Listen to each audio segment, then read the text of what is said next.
Le cours de la vie éveille parfois en nous un stress inexplicable et nous amenant à nous plonger dans un état de dépression. Très souvent, certaines personnes la vivent sans la comprendre forcément jusqu'à ce que survienne le pire. Dès lors, comment savoir qu'on fait une dépression? Comment s'en remettre et surtout, comment l'éviter? Nous allons le voir dans cette émission. À tout de suite.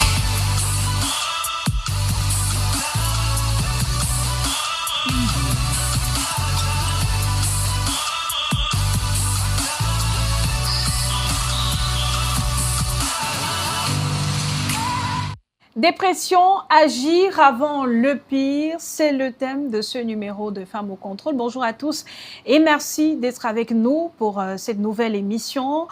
Pour parler de la thématique de ce jour, on reçoit le docteur Christian Eyoum, vous le connaissez, il est médecin psychiatre. Docteur, bonjour. Bonjour madame, merci de votre invitation.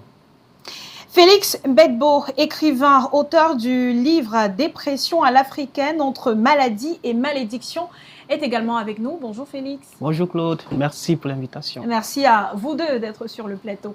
Docteur Eyoum, on a l'impression de plus en plus que lorsqu'on parle de dépression, c'est une affaire de blanc plus. Non, pas du tout. Écoutez, personnellement, l'un de mes thèmes de recherche en tant qu'enseignant à l'université, c'est la dépression. Et la dépression concerne 5% de l'humanité. 5% de l'humanité est dépressive. Et ça, c'est les chiffres de l'OMS, l'Organisation mondiale de la santé, qui fait des grandes études. C'est-à-dire qu'ils arrivent, ils prennent une population, voilà, 6 millions d'habitants, et on prend, je ne sais pas, 2000 personnes, et on leur fait passer des tests, voilà. Et on voit que 5%, sur 100 personnes dans la rue, il y a 5 qui trimballent une dépression. Et donc, ce n'est pas qu'une affaire de blanc, c'est peut-être une affaire qui s'exprime différemment selon les cultures, mais l'expression africaine existe.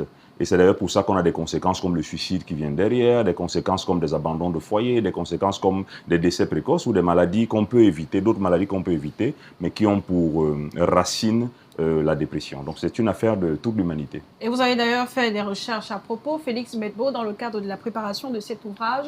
Quelle est la situation au Cameroun lorsqu'on parle de dépression? Oui, le docteur Eyoum l'a évoqué. Il y a les chiffres de l'OMS qui sont plutôt alarmants et qui classent aussi le Cameroun et toute l'Afrique noire parmi les champions du monde en termes de taux de suicide. Et justement, lorsque vous avez évoqué la compréhension ou bien l'appréhension que les gens ont autour de la dépression, justement, les gens pensent même que le suicide ne fait pas partie de notre quotidien, mais quand on sort les chiffres, on se rend compte qu'il y a des milliers de personnes qui se suicident au Cameroun et la majeure partie des cas, c'est tributaire de la dépression. Sur le titre de votre ouvrage, vous parlez de maladie et malédiction. S'il fallait déjà positionner, situer tout cela, la dépression, c'est un état psychologique, c'est une maladie, c'est une malédiction. Qu'est-ce que c'est, docteur Eyoum? C'est une maladie, en fait, la dépression. C'est une maladie qu'on classe en santé mentale comme un trouble de l'humeur. C'est-à-dire que l'humeur, pour le dire simplement, c'est le climat qui règne au fond de nous. Un peu comme parfois, voilà, c'est la saison pluvieuse ou la saison sèche au Cameroun.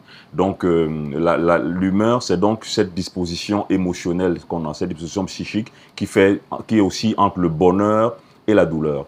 Et donc, quand l'humeur est positive, c'est une chose, mais quand l'humeur est négative, qu'elle est triste sur la durée, ça s'appelle effectivement dépression. Donc, c'est une maladie parce que les systèmes qui nous sont donnés génétiquement, qui sont censés nous maintenir dans un minimum de bonheur intérieur, peuvent s'effondrer parce qu'on a vécu quelque chose ou parce que génétiquement, on ne fabrique plus certaines choses dans son être, ben, finalement, on va finir dans la dépression, dans la tristesse qui est pathologique. Est-ce qu'il y a des personnes qui sont tout de même susceptibles de faire une dépression pendant que d'autres... Oui, ça s'appelle, dans nos travaux, ça s'appelle les facteurs de risque. C'est-à-dire qu'il y a des gens qui sont à risque. Alors, disons déjà qu'à la base, les femmes sont quand même 2 fois plus concernées que les hommes en termes de statistiques, parce que effectivement, les femmes ont quand même socialement, il faut le dire, et le dire pour le regretter aussi, que les femmes sont quand même soumises à une pression sociale différente de celle des hommes.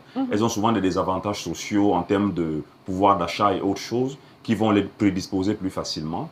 Mais les gens les plus prédisposés, c'est souvent des gens qui ont connu des enfances plus ou moins difficiles, avec des humiliations en particulier, parce que la pire chose qui puisse arriver à un enfant, c'est une série d'humiliations pathologiques, on peut le dire comme ça, et c'est un peu ce qui va déconstruire son estime de lui-même.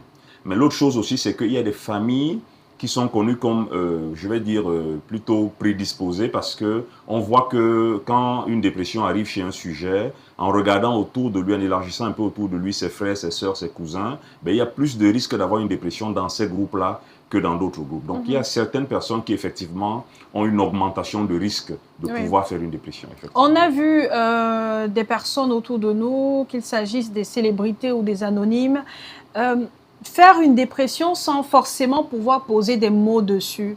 Et des personnes qui étaient pour la plupart stigmatisées, Félix Begbo, est-ce que c'est parce que dans notre société, on ne sait pas encore ou on ne sait toujours pas que la dépression existe et peut arriver à tout le monde? Oui, peut-être certains le savent. Il y a aussi d'autres qui refusent de le savoir ou bien de le faire savoir, c'est ce qu'on appelle le déni. Et justement, en parlant de ces célébrités sur les réseaux, elles en ont été victimes. Et dans le livre, j'explique justement que le buzz autour du mot dépression ou alors ce qui a fait éclore ou populariser l'expression dépression sur les réseaux sociaux, c'est à partir de ces célébrités-là qui, après la crise du Covid dans les années 2000-2021, ont commencé à faire des coming out sur les réseaux sociaux en parlant expressivement de leur dépression. C'est ça qui a un peu ouvert les vannes pour que les gens comprennent que oui, ça c'est quelque chose qui existe et qui peut toucher n'importe qui, encore plus des célébrités qui ont l'argent, parce que les gens pensent parfois que on est dépressif parce qu'on n'a pas l'argent, mais quand ils se rendent compte qu'il y a des gens qui sont célèbres, qui ont l'argent, qui ont les moyens de se payer ce qu'ils veulent et qui souffrent de la dépression, ça popularise un peu le mal-être et montre que chacun est susceptible d'être victime de ça. Pour le cas de ces célébrités-là, comment elles sont devenues dépressives? Justement, c'est l'exposition sur les médias qui les expose à cela. Le docteur parlait tout à l'heure des circonstances qui peuvent pousser des gens à être plus à même d'être dépressifs que les autres.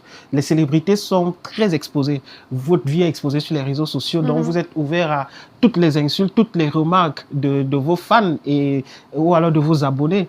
Et on peut citer des cas comme Diana Bouli, que je dis dans le livre. Elle est arrivée jusqu'à décider de quitter totalement les réseaux sociaux. À un moment, elle a décidé de quitter le Cameroun et de ne plus jamais y revenir parce qu'elle a reçu des insultes sur son corps, sur sa manière d'être, sur ce qu'elle faisait. C'est ce que Achille Bembe appelle le cannibalisme digital. C'est-à-dire que les gens sont sur les réseaux sociaux, non pas peut-être pour vous célébrer seulement, mais tout faire pour vous détruire. Et parfois même, ce sont des gens qui souffrent de cette crise de dépression-là, qui vous attaquent peut-être pour partager leur peine avec vous. Et j'ai cité beaucoup de célébrités, Halima Kadji, qui est une actrice sénégalaise, qui a parlé de ça. Vous avez le chanteur qui est Suspect 95, et même les témoins proches de l'artiste décédé Arafat avaient explicitement dit qu'il avait souffert de dépression. Et rien ne prouve que lorsqu'il avait décidé de prendre la moto, aller à vive allure sans casque, que ce n'est pas cette voie, parce que la dépression, c'est aussi une voie qui vous pousse à avoir des idées négatives. Le professeur va bien l'expliquer, avoir des pensées noires et de vous faire agir contre votre gré, soit pour vous détruire ou bien pour vous anéantir. Donc, il y a plusieurs de ces célébrités-là qui ont souffert et qui parfois s'en mentent. Justement, docteur Eyoum, quelle est l'étape psychologique de ces personnes qui sont plongées dans la dépression? Alors, quelle est l'étape psychologique des gens qui sont plongés dans la dépression? C'est 3 choses essentielles. On peut en mettre plusieurs, mais citons 3 essentielles. La première est ce qu'on appelle l'humeur triste. C'est une tristesse profonde qui est très durable, et qui est très ancrée, très enracinée et qui dure au minimum 14 jours, qui va être pathologique parce que elle va soumettre, comme disait monsieur Medbe, qu'elle va soumettre en fait tout ce que vous avez comme énergie au fond de vous. Et donc cette tristesse-là va vous emprisonner d'une certaine façon. La deuxième chose, c'est qu'on a une sorte de ralentissement psychomoteur. C'est-à-dire que dans ce qu'on génère comme pensée, ben, on est moins positif, mais on est encore plus lent. On est lent à déclencher les choses, on est lent à agir et on devient ralenti. On voit bien que la mimique s'effondre, le visage devient très serré, on a la gorge qui est serrée et on a vraiment du mal à s'exécuter, même dans les tâches qu'on aime le plus. Et la troisième chose... Ça, c'est toujours sur les 14 jours? C'est minimum 14 jours, okay. en fait. Et puis, ça peut durer même des années, en fait. Ça peut durer des années. Et donc, le troisième signe que je veux qu'on retienne aussi, c'est la question de l'absence du plaisir. Ils appellent ça, dans le jargon, anédonie. En fait, les choses qui nous plaisaient, la nourriture qu'on aimait, les balades qu'on aimait, les amis qu'on aimait, ne nous plaisent plus. On mange ce qu'on aime, on boit ce qu'on aime et on n'aime plus. Il n'y a plus de plaisir à le faire. Et donc, ces trois choses sont les choses fondamentales. Mais il faut dire que ça, c'est vraiment le visage typique de la dépression. Mais il y a aussi dans le métier ce qu'on appelle dépression masquée. Les dépressions masquées sont les autres formes qui ne prennent pas cette triade-là, mais qui vont être un peu, comme disait bien monsieur, bon, qui vont être un peu masquées par le fait qu'on devient le plus grand fêtard du coin, mais en fait c'est pour échapper à sa tristesse, parce que dès qu'on est seul le soir et qu'il n'y a pas d'électricité et tout, ben, on ressasse les idées noires, on les rumine. La dépression masquée, ça va aussi être le fait que ben, le cerveau de la personne arrive à traduire dans le corps des choses que la personne ne veut pas sentir dans son cerveau. C'est-à-dire que le cerveau va dévier ça dans le corps. Et on va donc somatiser, on va commencer à avoir des douleurs. Et à l'hôpital, on dit, ah, on a fait une radio, on ne voit rien, on a fait l'échographie du ventre, on ne voit rien, on a fait ci et ça, on ne voit rien, mais qu'est-ce qui se passe? Et la personne dit quand même, j'ai mal, mais en fait, c'est une douleur qui est comme projetée un peu. Elle est un peu comme envoyée dans le corps. Et nous, on croit qu'elle est du corps, mais en fait, c'est la personne qui est en souffrance. Vous voyez, imaginez un enfant qui a perdu un parent, qui est ici, et qui trimballe une douleur abdominale, qui a très très mal tout le temps. Examen de sel, tout est normal. On examine, tout est normal. Oui. On ne comprend pas. Mais souvent, quand on va rechercher et qu'on désamorce cette souffrance, derrière, il y a un apaisement. C'est une dépression masquée. Donc, il y a plein de formes qui sont des formes particulières de l'enfant, des formes particulières de l'âgé, des formes particulières de la femme enceinte ou de quelqu'un qui n'a pas le droit de dire qu'il est triste. Parce qu'il y a aussi dans les cultures le fait que je suis le chef de famille, je suis la seule femme qui a ceci. Si je dis ça aux gens, toute la famille va s'effondrer. Donc, on trouve un moyen de transformer, de masquer la chose, et c'est ça. Mais à vous écouter, on a l'impression que vous parlez plus de burn-out que de dépression. Est-ce qu'il y a un lien entre les deux? Jadis, à l'époque où beaucoup d'entre nous n'étaient pas encore nés, et à l'époque où beaucoup d'entre nous n'étaient pas encore nés, le burn-out s'appelait dépression d'épuisement. Ok. C'est une ancienne appellation qui a été très vite oubliée. Mais c'est une dépression d'épuisement parce que le burn-out, pour en parler rapidement, a été décrit pour la première fois aux États-Unis chez des gens, des bénévoles, voilà, le mot est bien choisi, bénévoles, qui travaillaient dans l'aide au soutien à la toxicomanie. Ils devaient soutenir les toxicomènes et puis les aider dans la rue. Alors imaginez que les mêmes toxicomènes qu'on voit le lundi reviennent le vendredi, reviennent le mois d'après, reviennent l'année d'après, et des gens gonflés comme ça, plein de foi, plein d'énergie au départ, finissent par épuiser la flamme. Et puis la flamme va les consumer quelque part. Ils ne vont plus exister. Ils sont comme des coquilles vides, ces aidants. C'est une sorte de burn-out intérieur un peu. Hein. Ils se consument un peu. Et derrière, ils sont désormais tristes de venir travailler là. Ils n'ont plus l'énergie pour pouvoir mettre là. Et donc, c'est là que ça a été décrit. Et ça a été porté dans le monde du travail globalement. Mais il y a un fond dépressif souvent là-dedans parce que le gars qui se prend pour le meilleur artiste, qui ne peut plus donner ce qu'il veut, va s'en vouloir. Parce qu'il n'existe vraiment plus quand il n'est plus ce bel artiste qu'il voulait être, quand il n'est plus le bon écrivain ou le bon ingénieur qu'il souhaitait être. Voilà. Pour le cas des hépatites, des diabètes et autres, on dira qu'il y a plusieurs types. Est-ce que lorsqu'on parle de dépression, il y a aussi des types de dépression, des niveaux de dépression? Il y a bien des types de dépression. Alors, il y a déjà des types parce que, il y a, comme je l'ai dit tout à l'heure, la dépression de l'enfant.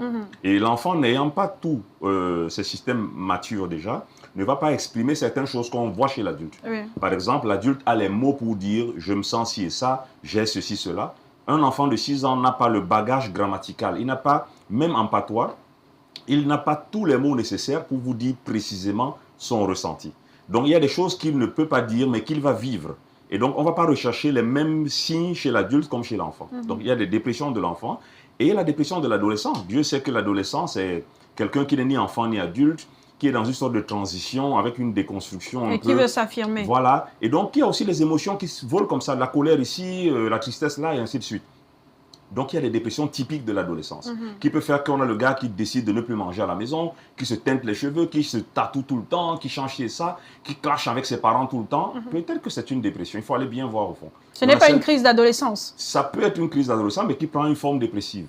Voilà. Donc, derrière, on a aussi la question de la femme enceinte. Parce qu'une femme qui est abandonnée par son mari, c'est ça, ou alors dont les hormones ont bougé comme ça parce que le placenta arrive et pompe les hormones et tout, boum. Alors voilà. Et puis l'âgé qui a perdu son épouse, qui est tout seul dans sa maison là-bas au village, qui ne voit pas ses enfants, qui ne mange pas à sa faim, voilà, qu'est-ce qu'il trimballe dans sa tête. Et puis maintenant, ça c'est les types de dépression. Mais j'ai aussi dit tout à l'heure que dans les formes cliniques, il y a des formes qui sont plutôt somatiques, donc c'est le corps qui va parler. Oui. Il y a des formes qui vont être plutôt autre chose, voilà.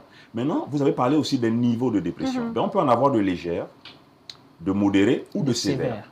Quand elles sont sévères, et il a bien dit, monsieur, ben, quand elles sont sévères, ben, elles vont nous induire même parfois des idéations suicidaires.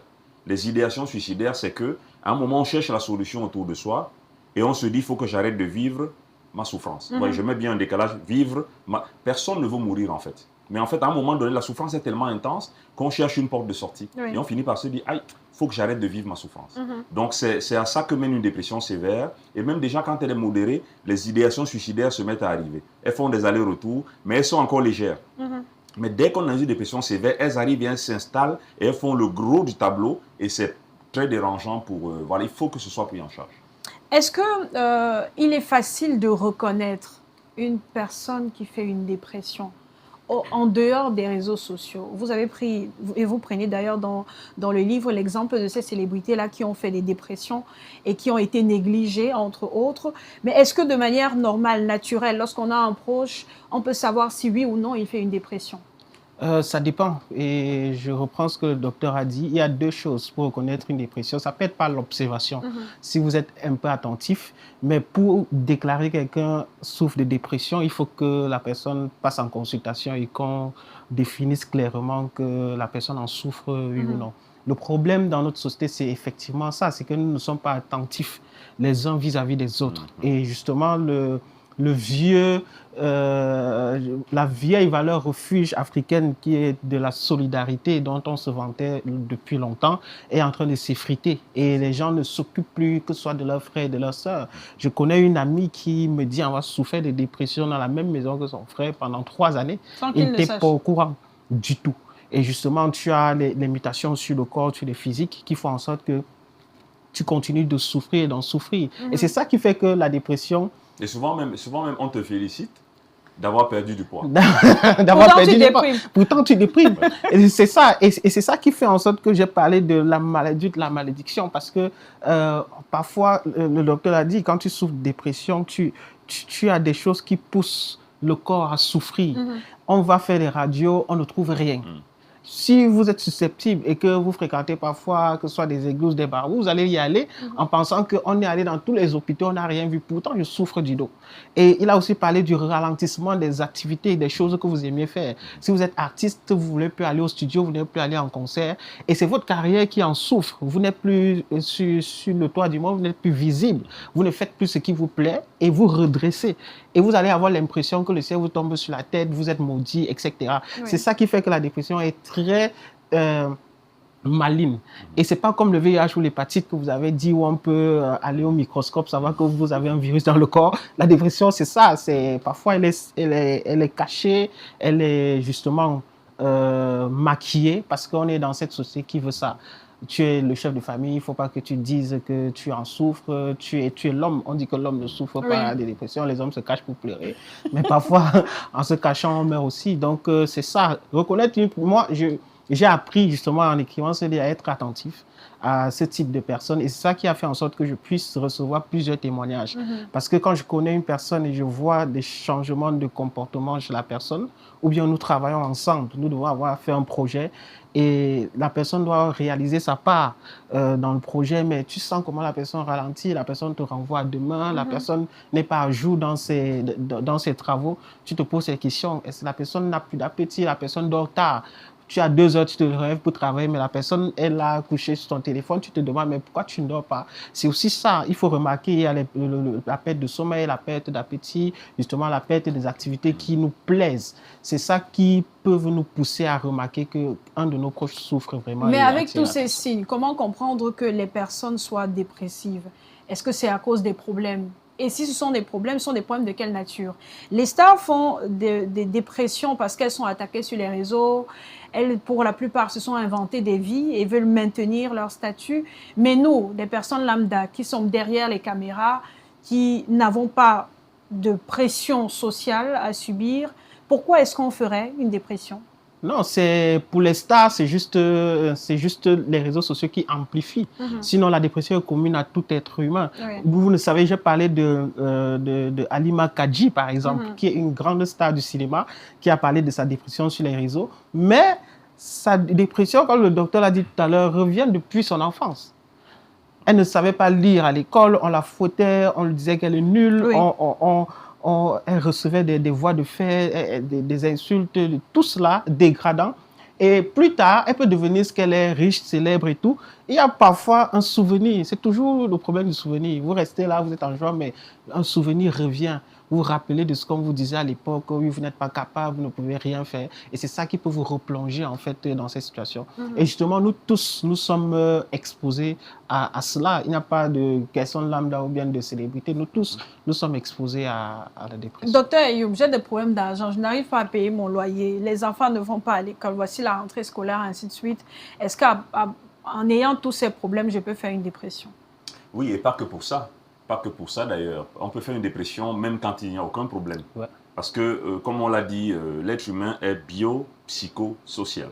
Donc, nous sommes un corps, nous avons des logiciels qui fonctionnent dedans, et nous sommes connectés à d'autres corps qui sont nos frères, nos soeurs, nos cousins. Et donc, le point de départ peut être simplement que notre corps ne fabrique plus les petites substances qui permettent qu'on reste en mode joie. Oui. Et donc, là, dès que le mode joie s'effondre, parce que génétiquement, on ne sécrète plus ces choses à partir d'une certaine date de notre vie, tout s'effondre et puis on tombe dans un mode plutôt tristesse permanente qui s'appelle donc dépression. Mais maintenant, sur le plan psychologique aussi, la façon dont je me saisis de l'environnement et la façon dont je transforme l'environnement pour pouvoir en faire un bénéfice pour moi compte énormément. Donc, si dans l'enfance, j'ai été, comme disait monsieur, humilié plus d'une fois, si j'ai été bousculé, et d'ailleurs, je vous rappelle que j'ai souvent vu sur Balafon TV qu'il y a des choses où on dit « attention, image choquante Oui. attention, interdit au moins de 10 ans, ainsi de suite ». Vous le mettez souvent sur Balafon TV. Oui. Mais imaginez que ça, vous le mettez à la télé, mais dans la vie réelle, il y a bien des enfants qui rencontrent des scènes qui ne sont pas indiquées pour leur âge. Une moto qui connaît leur camarade de classe, le décès de leur voisin, et ainsi de suite. Et un enseignant ou un parent ou quelqu'un qui est complètement incompétent et qui va leur mettre un mot, une tape qui ne va pas les aider à grandir, ben ça détruit le self-esteem et ça parasite, ça va même, comme on dit souvent, viruser les quelques logiciels qui permettent de fonctionner sur le plan psychologique. Et ces logiciels sont virusés. Et quand on arrive à l'âge adulte, ils sont incompétents pour affronter positivement l'environnement. Voilà encore une cause. Donc, on a des causes biologiques, des causes psychologiques et donc les causes sociales, c'est ce que vous avez évoqué, qui sont des causes en lien avec l'environnement dans lequel on est. Oui. Les soutiens sociaux qu'on peut avoir et toutes ces choses-là qui peuvent plutôt nous porter vers le haut ou nous rabaisser quelque part. Donc, effectivement, la question de la causalité, elle est tridimensionnelle, bio-psycho-sociale. La dépression telle que vécue par les victimes, illustration dans cet élément.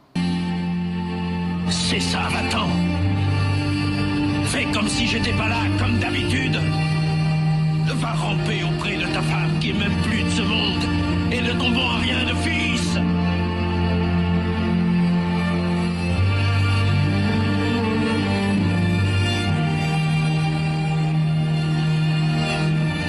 Je suis désolée de ne plus être une personne pour vous, d'être un problème.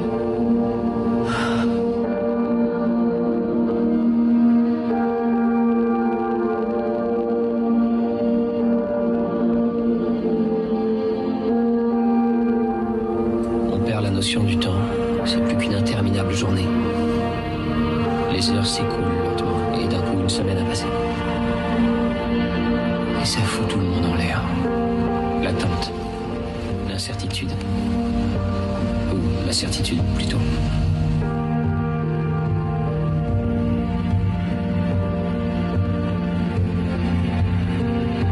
Je te déteste.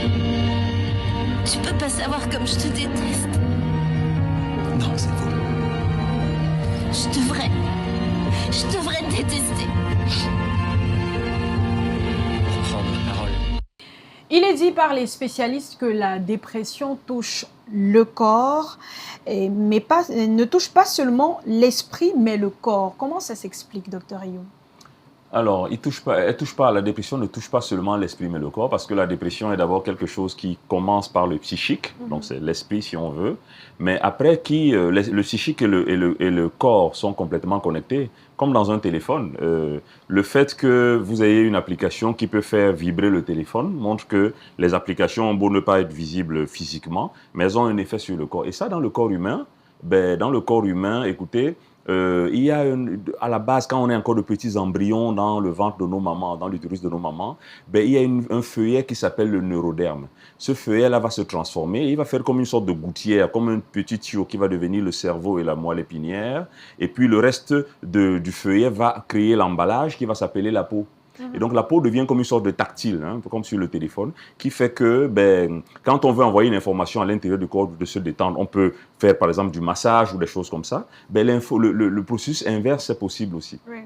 Donc, s'il y a des choses qui naissent dans le psychique là-bas, elles peuvent s'afficher, pour dire comme ça, sur la peau. Exemple d'affichage donc de la dépression sur la peau, ben, la perte de cheveux, qui s'appelle alopécie. Il y a des femmes qui elles vont se peigner, hop, elles voient des cheveux, voilà, parce qu'elles sont stressées, mais aussi parce qu'elles peuvent être dépressives. Et puis finalement, les eczémas, vous voyez des petites taches blanches qui peuvent apparaître là comme ça, comme si, puis elles disparaissent toutes seules, et puis elles réapparaissent et elles disparaissent, en lien soit avec le stress, soit avec la dépression. Mais aussi des gens qui peuvent vous faire des douleurs abdominales qu'on ne comprend pas, en particulier les douleurs abdominales, ou qui peuvent vous dire j'ai mal au bas-ventre, j'ai ceci, et puis je sens comme si mes pieds ne tiennent pas bien au sol. Tout ça, c'est des expressions du corps, donc on va dire expressions somatiques de troubles qui sont anxieux ou dépressifs. La dépression à l'africaine, elle ressemble à quoi, Félix Bedbo? C'est quelque chose qu'on lance au village? Oui, la dépression, ça ressemble à ça, comme je l'ai dit tout à l'heure, à un sort qu'on a lancé au village et justement pour s'en délivrer. C'est la pensée ou la réalité? C'est la pensée et ça se traduit malheureusement dans la réalité.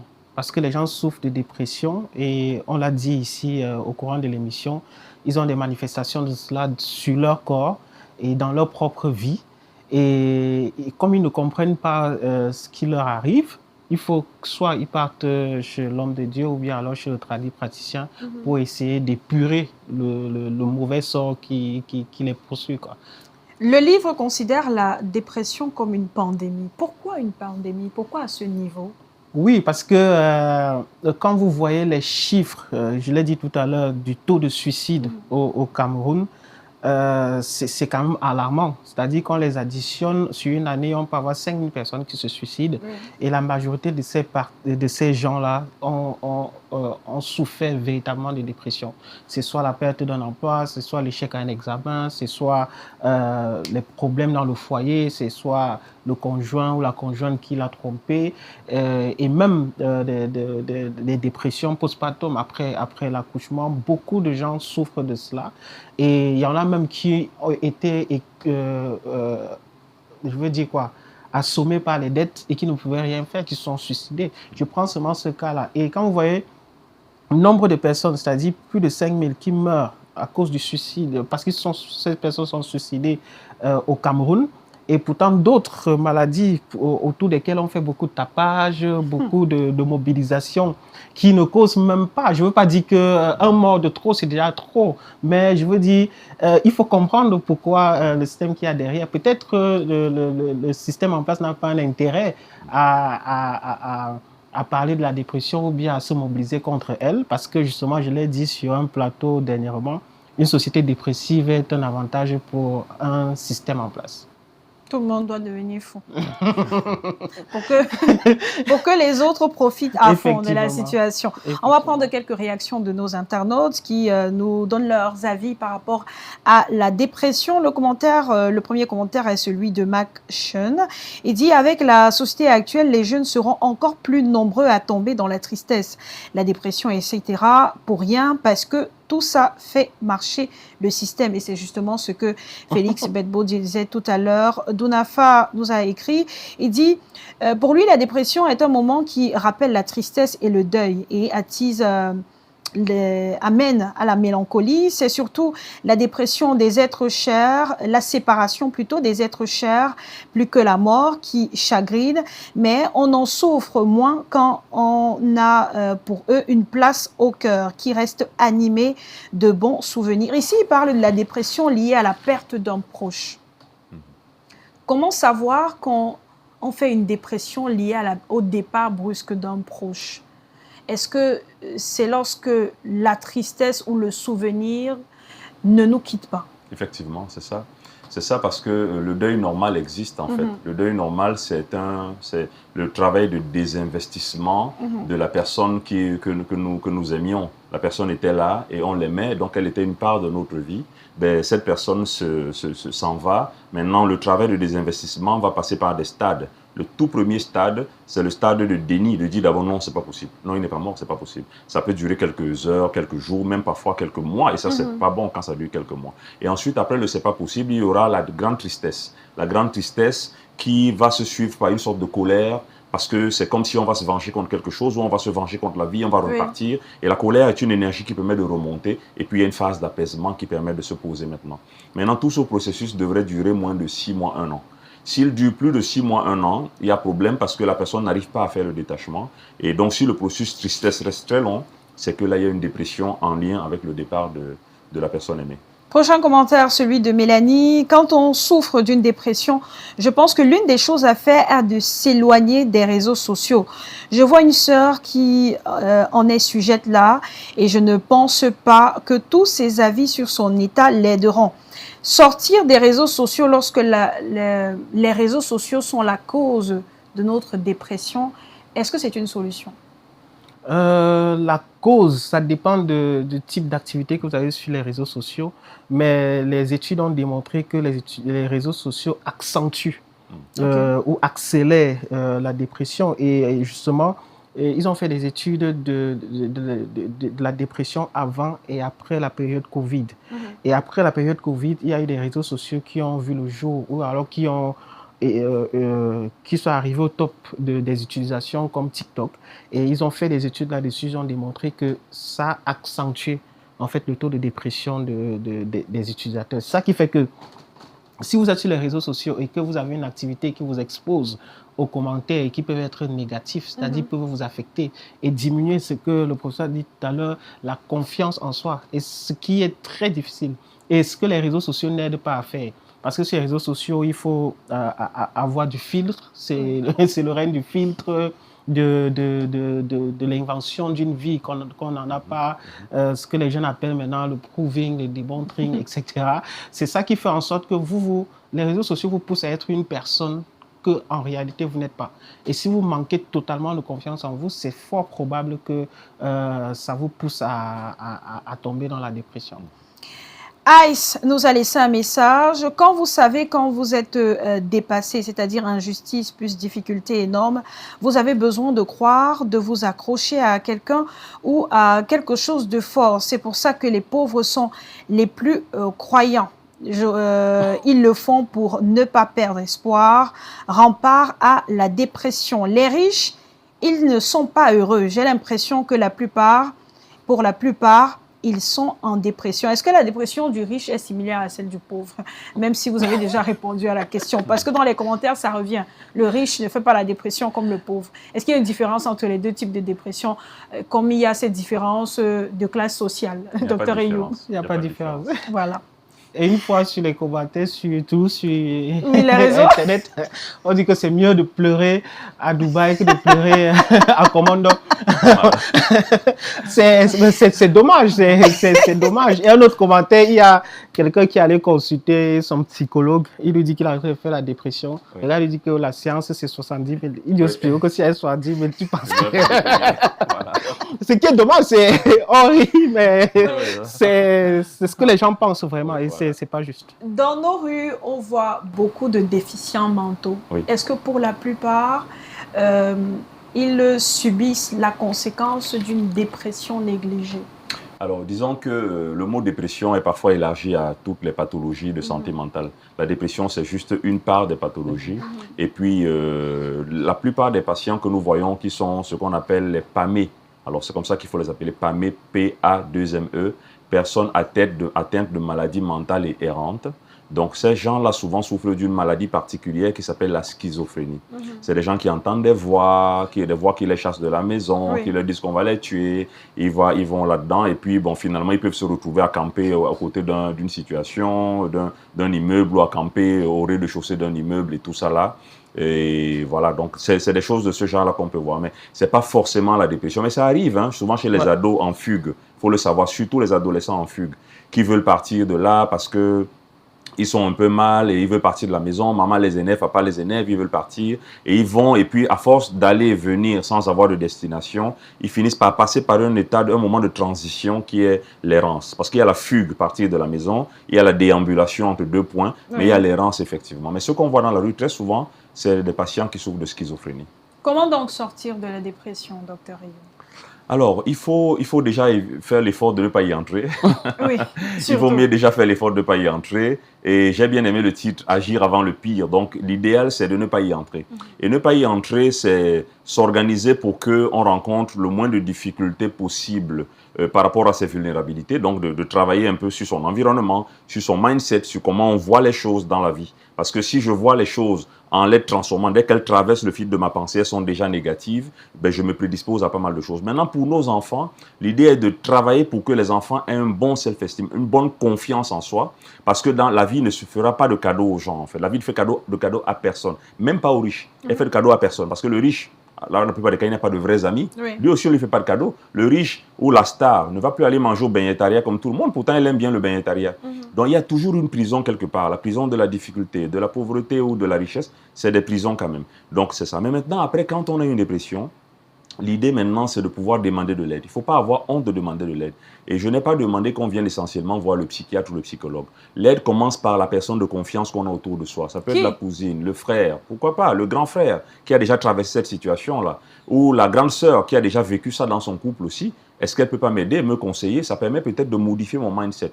Et puis quand ça ne va pas, il y a pourquoi pas le pasteur du coin qui comprend, qui peut aider, pourquoi pas le prêtre d'à côté, pourquoi pas voilà, le conseiller en tel ou tel, le coach, pourquoi pas. Et puis si ça ne va vraiment pas, ben, pourquoi pas arriver chez le psychologue ou chez le médecin psychiatre. Donc je pense qu'on a tous les outils. Et comme disait Félix Belbo tout à l'heure, le problème que nous avons, c'est que notre société est vraiment, la famille est en délitement. Nos familles sont en train de se dissoudre et il n'y a plus ces assises-là pour porter les gens et pour les encadrer vraiment. Il n'y a plus celui qui veille sur l'autre. Donc l'idée, c'est vraiment de demander de l'aide et cette aide peut aller de la psychothérapie à la prise de médicaments. On peut mettre des médicaments et ce n'est pas honteux d'en prendre. À la plupart du temps, dans 80% des cas, le traitement médicamenteux va durer 6 mois. Après 6 mois, 80% des patients sont totalement guéris de dépression. Il y en a 20% qui peuvent rechuter par contre. À la question de savoir comment prévenir une dépression ou bien comment éviter une dépression, vous disiez tout à l'heure qu'il faut changer son mindset. Oui. Voilà. Changer son mindset, comment, quand on est dans une société où tout le monde est forcément stigmatisé, où on ne se parle plus, où les parents ne sont plus attentifs, ne sont plus disponibles, où on n'a plus de temps pour l'autre. Ouais, c'est ce que le philosophe Jean-Paul Sartre disait sur les déterminismes sociaux. Il disait, on n'est pas responsable de ce que la société a fait de nous, mais on est responsable de ce que nous faisons, de ce que la société a fait de nous.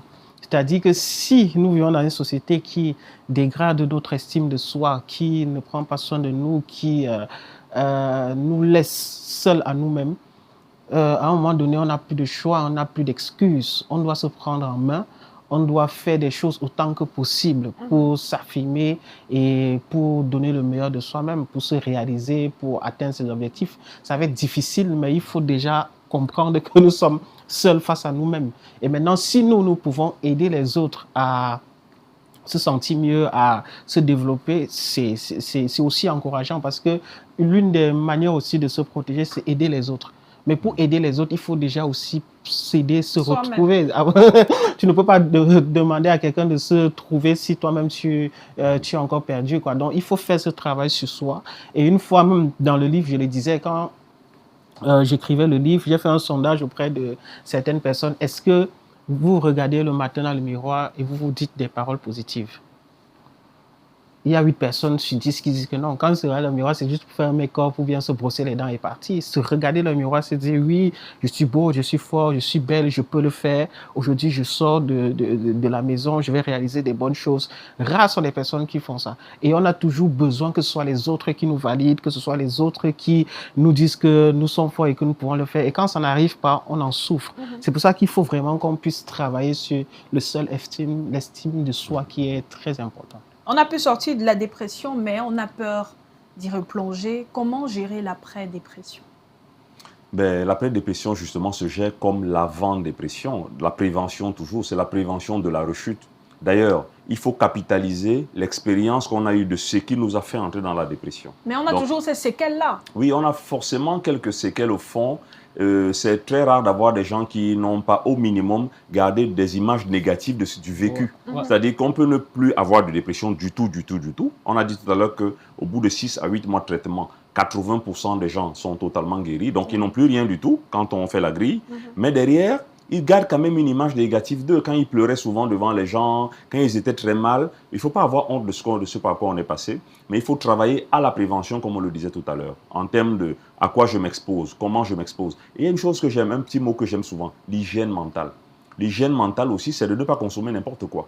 Parce qu'il y a des substances qui peuvent conduire des gens après à faire une dépression. Il y a des choses qui vous boostent tellement, ça vous met tellement en haut. Des excitants. Des excitants, des drogues parfois, qui peuvent vous être très en haut à un moment donné, plein d'énergie. Et quand vous descendez de là, pouf, vous vous effondrez parce que ça a vidé le cerveau de tous les petits neuromédiateurs positifs qui étaient là. Qu'on aurait dû sécréter sur 10 ans, ben on les pompe en 2 semaines. Et quand on a terminé d'être très en haut, fou, on replonge. Donc l'idée, c'est vraiment d'être dans une prévention globale qui est aussi bio-psychosociale. L'alcool, la drogue et tous les excitants qu'on prend peuvent être à l'origine d'une dépression à l'africaine. L'origine est accélérée. Parce que quand tu souffres de dépression, justement, le docteur a cité toutes les voies de recours. Les proches, le pasteur, le prêtre, le coach, tout cela. Oui, ce sont des voies de recours. Mais maintenant, les gens veulent la solution rapide, l'automédication, et ça passe par l'alcoolisme. Le taux d'alcoolisme au Cameroun est l'un des plus élevés. Il y a des consommations de drogues. Dans les écoles, les adolescents, même les gens qui travaillent, des gens respectables qui partent acheter la drogue, le taux de consommation de drogue est aussi alarmant. Tout cela, c'est ça qui... Il faut rappeler, Félix Bedbo, pour appuyer ce que vous dites, que l'alcool, justement, est considéré comme l'antidépresseur le plus rapide, mais un mauvais antidépresseur, parce qu'il rend dépendant. Vous n'avez qu'à voir pendant la fête. Pourquoi on commence à donner les alcools forts au début pendant qu'on vous donne les olives et les arachides. C'est parce que dès que vous prenez, tous les gens qui étaient arrivés à la fête en faisant leur petit vantard et les gens hyper sérieux commencent à être totalement relâchés et à dire qu'ils connaissent, appeler tous les ministres par leur prénom parce que justement, ils sont désinhibés. Les inhibitions se lèvent. Donc, les gens qui prennent de l'alcool parce qu'ils sont dépressifs, au début, parfois, ils ne le savent pas. Ils y vont juste parce que ça leur fait un peu de plaisir à la bouche et puis plus tard, ils sentent qu'ils sont mieux quand ils prennent. Mais le risque, et c'est bien d'insister dessus, c'est que derrière, ils deviennent dépendants de l'alcool parce qu'ils se détruisent le foie, ils se détruisent le pancréas, ils se détruisent le cœur. Donc merci d'aborder ça. Et c'est ça justement qui fait que la dépression est une pandémie sur laquelle il faut avoir beaucoup d'attention. Parce que vous avez vu tous les voies néfastes que ça ouvre. Là, on a parlé de l'alcoolisme qui peut nuire au foie, qui peut nuire à ceci, qui peut nuire à cela. On a parlé des drogues qui peuvent nuire à votre santé physique et mentale. On a parlé de tellement de choses qui peuvent arriver au suicide. C'est tout ça à cause de la dépression. Permettez quand même que je soutienne mes patrons une seconde.